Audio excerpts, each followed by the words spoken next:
Boa noite. Em apenas 30 minutos, vamos deixar você bem informado sobre as notícias que são destaque em Minas nesta sexta-feira.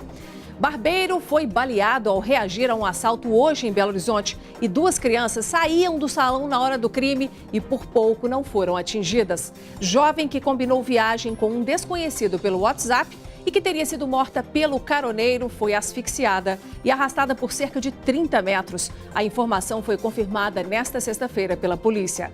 Trabalhadores vão para as ruas protestar contra as reformas trabalhista e previdenciária em BH. Hoje vamos estrear uma série de reportagens para explicar tintim por tintim das mudanças que vão afetar a relação dos trabalhadores com as empresas. A reforma entra em vigor amanhã e são muitas as dúvidas. Ministério Público Federal bloqueia bens do deputado federal Leonardo Monteiro, do PT de Minas. Atlético vence de virada o Xará de Goiás e sobe 2 posições no Brasileirão.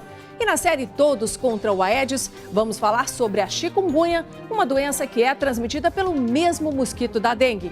E o bom velhinho já chegou em BH para anunciar o Natal e lembrar que as cartinhas de crianças carentes estão nos Correios, esperando padrinhos e madrinhas. Mais informações sobre essas e outras notícias a partir de agora.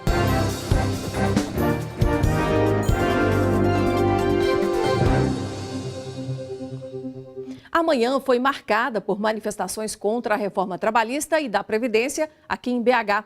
Trabalhadores se concentraram na Praça da Estação e seguiram para a Praça 7. Alguns serviços foram paralisados e o trânsito ficou lento em várias ruas da região central. As faixas estavam divididas entre protestos contra a reforma trabalhista e da Previdência.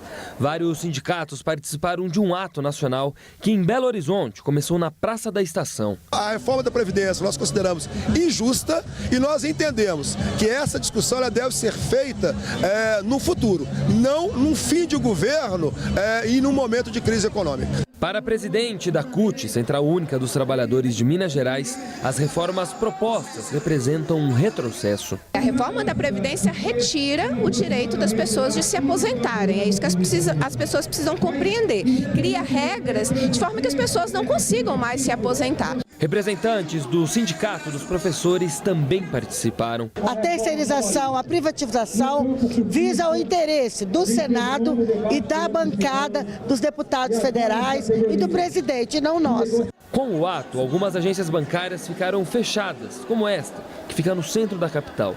Quem precisou usar os serviços teve que esperar até às 11h30 da manhã. Os protestantes saíram da Praça da Estação e seguiram para a Praça 7. No início da tarde, o protesto foi na frente da CEMIG e seguiu encaminhada para a Praça da Assembleia. O trânsito ficou completamente parado no local. A reforma trabalhista entra em vigor amanhã. Ela altera vários pontos da CLT. É importante a gente lembrar que a consolidação das leis do trabalho, criada em 1943 por Getúlio Vargas, continuará válida. A nova lei promove mais de 100 mudanças que vão atingir pontos como a jornada de trabalho, férias, remuneração e plano de carreira. Especialistas acreditam que haverá mais segurança nas relações jurídicas e que o trabalhador terá mais liberdade para negociar com o empregador com menos imposição do Estado. As mudanças só valem para novas contratações. Por exemplo, você que está empregado hoje continuará sob o regime da CLT na empresa onde você está. As novas regras podem te atender? Podem, desde que a empresa queira estender as mudanças aos empregados atuais. Caso contrário, só os novos contratados dessa empresa serão contemplados com a nova lei ou quando você for trabalhar em outro negócio. São muitas as dúvidas e, por isso, preparamos uma série de reportagens especiais para tentar ajudar você a entender quais serão os seus direitos e deveres a partir de agora. Nas ruas, a reforma trabalhista ainda causa dúvidas. Como que fica essa questão do horário de almoço? Este advogado esclarece que o trabalhador poderá reduzir o tempo de almoço e compensar o restante saindo mais cedo do serviço. Um trânsito terrível em cidades da capital. Quanto isso vai fazer bem para a saída antecipada de alguns trabalhadores. A minha dúvida é sobre como vai ficar o banco de horas. Todo mundo tem dúvida sobre isso. O regime de compensação até 6 meses, ele pode ser acordado de forma meramente individual, entre empregado e empregador.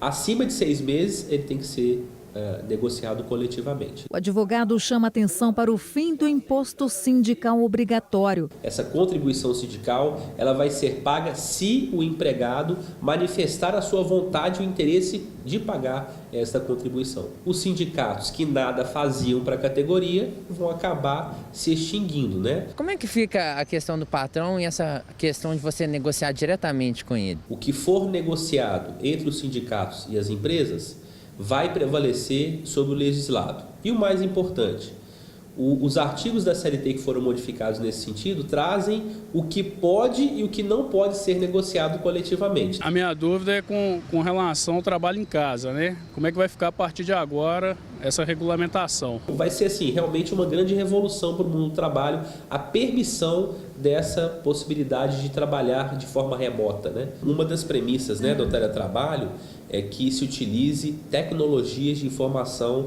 para a manutenção, né, do vínculo entre a empresa e o empregado, né? Então, esse é um requisito, essa é uma condição essencial para a configuração do teletrabalho, né? De acordo com o especialista, a dispensa por escolha do trabalhador passa a ser legítima. O empregado ele não vai receber a integralidade, mas ele também não vai deixar de receber se ele pedisse demissão, né? E, obviamente, ele não vai receber o seguro-desemprego, que isso aí seria mais do que natural. Mas ele vai poder levantar o seu fundo de garantia até 80% do seu valor, né? E também receber parcelas pela metade, né, em decorrência do acordo feito pelas partes. Contratos temporários também sofrem mudanças com a nova lei. Para tirar um pouco daquela massa de trabalhadores informais e que eles possam ser inseridos no mercado formal trabalhista. Outra dúvida diz respeito ao trabalhador no regime como pessoa jurídica. Esta é uma fraude à legislação trabalhista e a reforma ela não dá sentido algum de legalidade. Ela mantém da mesma maneira a fraude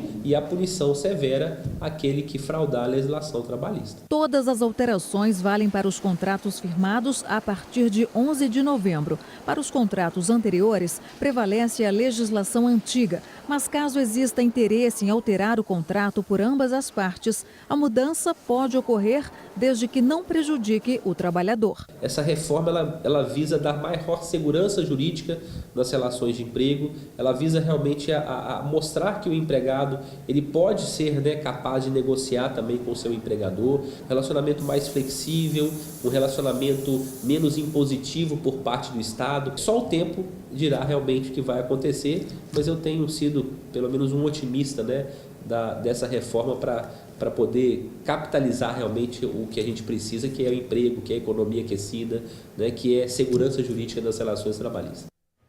Tomara que tudo isso aconteça mesmo, né? Gente, na segunda, não percam, vamos te apresentar aí a cada um de vocês outros pontos da reforma trabalhista. Assim, vocês ficarão mais seguros e bem informados para defender os seus direitos e as empresas, claro, para saber como devem proceder. Um barbeiro foi baleado ao reagir a um assalto hoje em Belo Horizonte, no bairro Sagrada Família. Ele foi levado para o Hospital de Pronto-Socorro João 23, mas o estado de saúde dele não foi informado. Veja as imagens do circuito interno no momento exato em que os assaltantes chegam ao local. Um assaltante entra, mas não está armado. Ele já chega pegando uma mochila e passa recolhendo celulares e outros objetos. O segundo assaltante armado fica na entrada, aborda o atendente que está no caixa, que tem tempo de esconder o celular e pega o dinheiro. Observe que os barbeiros que atendem no fundo do salão nem percebem que se trata de um assalto. Na entrada do salão, cliente e barbeiro já estavam com as mãos levantadas. Um homem e duas crianças se despedem do barbeiro que trabalha mais ao fundo, enquanto o assaltante fica atrás apenas olhando. Segundos depois, o último barbeiro é abordado, reage e o segundo assaltante dispara a arma. A polícia ainda não tem pista dos suspeitos. Veja agora outras notícias que também são destaque nesta sexta-feira em Minas, e a primeira delas é o laudo sobre a morte da jovem paulista Kelly Cristina Cadamuro, que mostra que ela foi morta por asfixia por corda. O assassinato aconteceu dia 1º de novembro no Triângulo Mineiro e o corpo dela foi encontrado aqui no estado. As investigações da Polícia Civil mostram que a jovem teve as mãos e o pescoço amarrados e foi arrastada por cerca de 30 metros. Ainda não há confirmação se ela sofreu violência sexual. Kelly Cristina combinou de dar carona para um desconhecido pelo WhatsApp e chegou a avisar o namorado, que estranhou a demora dela em responder mensagens e tentou fazer contato. Jonathan Pereira do Prado, de 33 anos, confessou o crime e está preso. Ministério Público Federal de Governador Valadares decreta o bloqueio dos bens do deputado federal Leonardo Monteiro, do PT de Minas, e dos ex-prefeitos de cidades do Vale do Rio Doce, base eleitoral do parlamentar, que são Geraldo Guedes e Aurélio Donádia. As investigações apuram fatos ocorridos entre 2010 e 2013 e comprovaram irregularidades na execução de 2 convênios que totalizaram mais de R$717 mil para a construção de uma escola e de casas populares. Em contato com a Band News FM, o deputado Leonardo Monteiro disse que o valor citado foi um empréstimo pessoal declarado no imposto de renda. O ex-prefeito de Itabeirinha, Aurélio Donádia, afirma não ter nenhum relacionamento pessoal ou político com o deputado. E o ex-prefeito de São José do Divino, Geraldo Guedes, não foi localizado para comentar a decisão. Neste domingo, a CBTU Belo Horizonte realiza uma manutenção nos trilhos entre as estações Carlos Prates e Central, de 7 da manhã às 6 da tarde. O intervalo das viagens pode variar entre 15 e 20 minutos. Foi condenada hoje a 15 anos de prisão em regime fechado uma mulher que asfixiou até a morte o próprio filho em dezembro de 2015 na cidade de Juatuba, que fica na Grande Belo Horizonte. O garoto tinha 6 anos e era autista. Segundo a própria mulher, ela cometeu o crime porque determinou o tempo que o filho iria viver. Em várias praças de Belo Horizonte, pontos turísticos ou mesmo prédios públicos e em comunidades mais carentes, é possível acessar a internet sem pagar. A cidade tem 52 pontos de internet Wi-Fi gratuita e esse número deve chegar a 112 até o final do ano que vem. Nosso repórter Diogo Ramalho e o cinegrafista Marco Tatu foram conferir e mostram como funciona o serviço. Nós também ouvimos um especialista que dá orientações sobre o uso da internet pública e você precisa tomar alguns cuidados. A Praça da Liberdade é um dos lugares onde se pode acessar a internet sem pagar nada. Mas nem todo mundo sabe disso. Não sabia. E agora, diante disso, vai procurar saber para poder acessar? Vou olhar aqui para olhar se funciona mesmo. Fiquei sabendo agora, né, que você me passou essa informação. Eu estava até acessando aqui com o meu plano e tudo mais. Mas um plano aberto aqui na praça eu não sabia, não. Pois é, são 52 pontos como esse, espalhados pela cidade. E a prefeitura promete dobrar esse número, com foco principal em vilas e favelas. Em algumas delas, como no Morro do Papagaio, por exemplo, região sul de BH, o Wi-Fi já está disponível. Hoje nós já temos 17 pontos em vilas e favelas. E os outros são em espaços públicos, em praças, parques. Nós vamos para 112 pontos, vamos aumentar mais 60 pontos até final de 2018. E não tem segredo nenhum. É fácil de acessar a internet disponibilizada para a população na capital mineira. Basta ligar o Wi-Fi e encontrar a rede BH Digital, fazer o acesso com seu nome de usuário, CPF e e-mail. Eu segui as orientações passadas por Leonardo e me cadastrei na rede da prefeitura.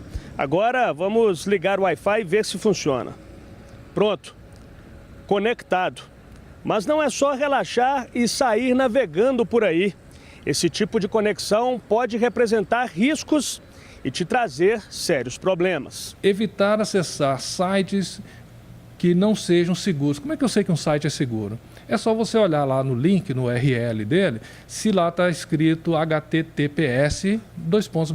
O S é de seguro. Diante disso, alguns cuidados são básicos na hora de acessar uma rede pública de internet. Você conhece, você confia que aquele estabelecimento, que aquela loja oferece as garantias. No caso de ambientes abertos, quem que está oferecendo? É um ente público? Te dá mais garantias, te dá mais segurança. Diógenes ainda alerta que não existe rede 100% segura, mas que no caso da disponibilizada pela prefeitura, segue os protocolos para te deixar mais resguardado. Não deixe abertos seus contatos, não compartilhe impressora, não compartilhe arquivos, não compartilhe sequer descoberta de rede, que alguns notebooks, o sistema operacional permite. Use navegadores mais seguros, que tenham mecanismos que garantam esse tipo de conexão. Gente, ter bons serviços de graça é realmente uma maravilha e isso pode ser uma economia para muita gente. Mas eu, Inácia, sou do tipo que prefere a segurança e não me arrisco à toa. Então eu reitero aqui os conselhos dos especialistas aí pelo seguinte: toma cuidado, porque do mesmo jeito que você está tendo acesso ali a uma rede gratuita, gente que não é do bem, que está mal intencionada também tem. Então, por exemplo, não deixe o Bluetooth do seu celular ligado para ele impedir que outras pessoas invadam com mais facilidade o seu celular ali na praça, ali em algum ponto turístico, viu? Atenção com isso. Bom, e depois do intervalo, vamos falar de esporte. O Cruzeiro se prepara para o jogo de domingo e o Atlético comemora a vitória contra o Xará Goianiense, que foi ontem no Mineirão.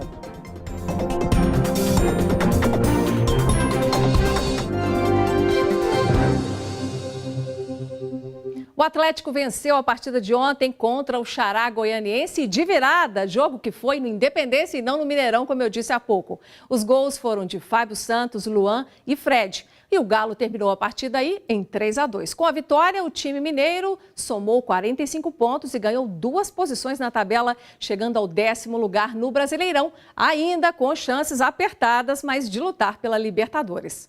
Virtualmente rebaixado, o Dragão Goianiense não se intimidou e logo aos 5 minutos abriu o placar. Diego Rosa escorou bem o cruzamento da direita e fez 1-0.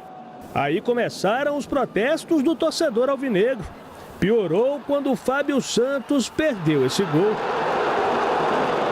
Mas a vantagem durou pouco tempo, porque Gilvan fez pênalti em Fred.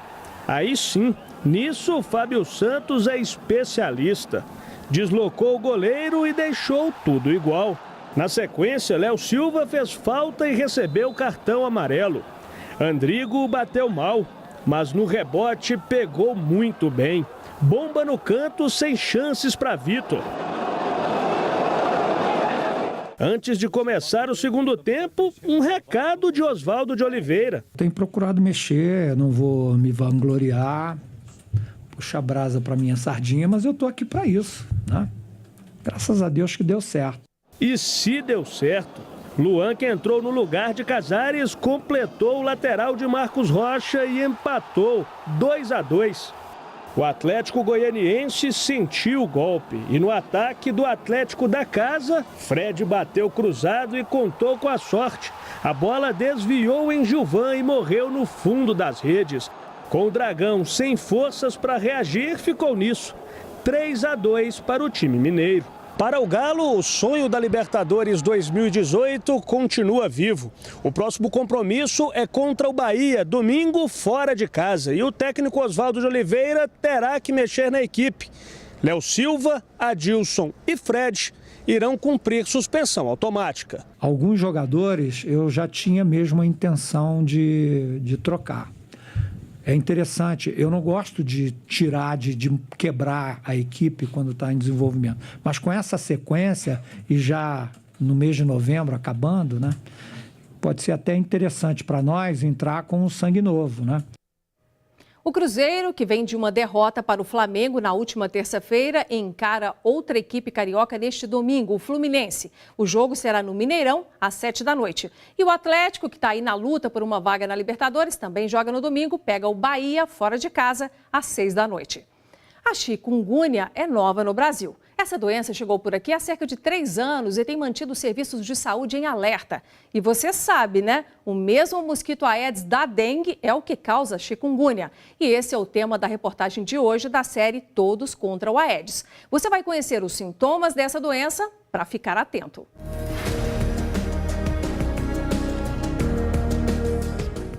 Dor de cabeça forte, juntas inchadas, quase 30 dias sem trabalhar e sem conseguir fazer as atividades básicas de casa. Não fazia nada, não conseguia levantar da cama. O marido que dava jeito mais o filho até ficar tranquila para poder conseguir levantar da cama. O que ficava inchado?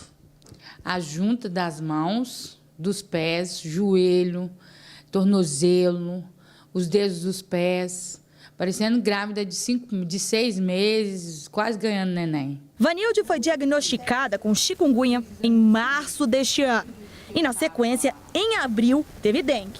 Para ela, os sintomas das duas doenças são bem parecidos. Mas a dor nas articulações causada pela chikungunya é inconfundível. Constatou por causa do inchaço, que não era normal. Para esse infectologista, todos os sintomas de Vanilde são característicos da chikungunya. a febre é mais alta, dura 3, 4, 5 dias. E o que chama a atenção da chikungunya é o acometimento das articulações, no joelho, tornozelo, punho, que fica inchado, fica doloroso, às vezes incapacitante. De acordo com a Secretaria Municipal de Saúde, este ano já foram confirmados 70 casos de chikungunya em Belo Horizonte, 38 importados de outros locais e 32 contraídos na própria cidade. E é só começar esse período chuvoso que o risco da doença aumenta ainda mais. A doença é transmitida pelo mesmo mosquito responsável pela dengue e zika, o Aedes, que adora uma água parada. Depois que a fêmea deposita os ovos no meio ambiente, eles ficam vivos por até 1 ano e meio, esperando a chuva chegar para que o mosquito possa se desenvolver. O vírus da chikungunya apareceu no Brasil pela primeira vez em 2014 e desde então os registros continuam. A chikungunya também tem que ser olhada com mais cuidado. Principalmente naquela faixa etária acima de 60 anos de idade. No ano passado ocorreram algumas mortes de chikungunya no Brasil, que isso não era relatado na literatura, principalmente entre idosos. Assim como a dengue, a melhor forma de prevenção da chikungunya é a eliminação dos criadouros do mosquito em todos os locais. Evitar acúmulo de água, limpar o lote vago, limpar a casa, limpar o terreno baldio e contar, logicamente, tem que contar isso, quem tem que fazer um papel principal é a prefeitura das cidades, fazer a limpeza urbana, retirada de lixo, de entulho. Depois de contrair dengue e chikungunya, Vanilde quer um mosquito bem distante. Show de chikungunya, muito terrível. Show mesmo, né? E veja a seguir, a campanha Papai Noel dos Correios já começou em Minas Gerais e você pode adotar uma das mais de 150 mil cartinhas escritas por crianças carentes, com pedidos especiais para o bom velhinho.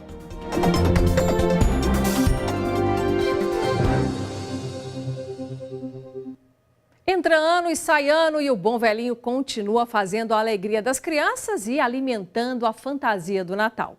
Os Correios começaram hoje em Minas Gerais a campanha Papai Noel dos Correios. A expectativa para este ano é que sejam adotadas 153 mil cartinhas com pedidos de presentes e todas enviadas por crianças carentes. Quem quiser participar dessa ação é só ir até uma agência dos Correios credenciada até o dia 2 de dezembro. O Papai Noel chegou no carro do Corpo de Bombeiros e foi recebido com festa na agência dos Correios, no centro da capital. Durante o lançamento nacional da campanha Papai Noel dos Correios, as crianças de uma escola municipal fizeram uma homenagem ao bom velhinho.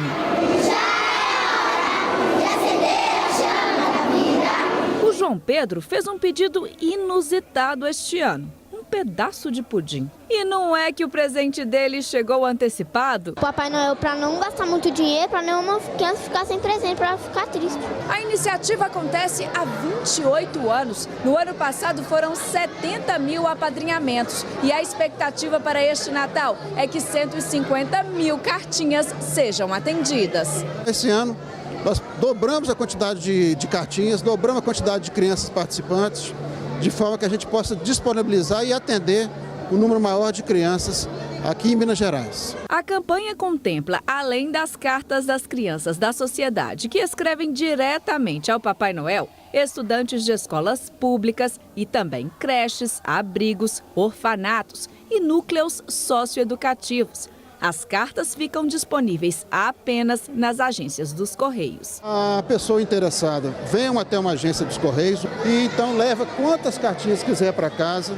adquire os presentes, devolve esse presente, devidamente embalado, uma embalagem bem feita, que a gente possa conduzir depois esse presente até o endereço da criança ou até a escola que a criança estuda também. O que você pediu para o Papai Noel? Roupa e uma chuteira. Um tênis de rodinha. Uma fábrica de massinha ou uma Barbie com os cachorrinhos ou um trailer. Fofuras! Todas as informações sobre a campanha estão no site blog.correios.com.br/Papai Noel dos Correios. Nós ficamos por aqui. Obrigada pela sua audiência. Bom final de semana e até segunda.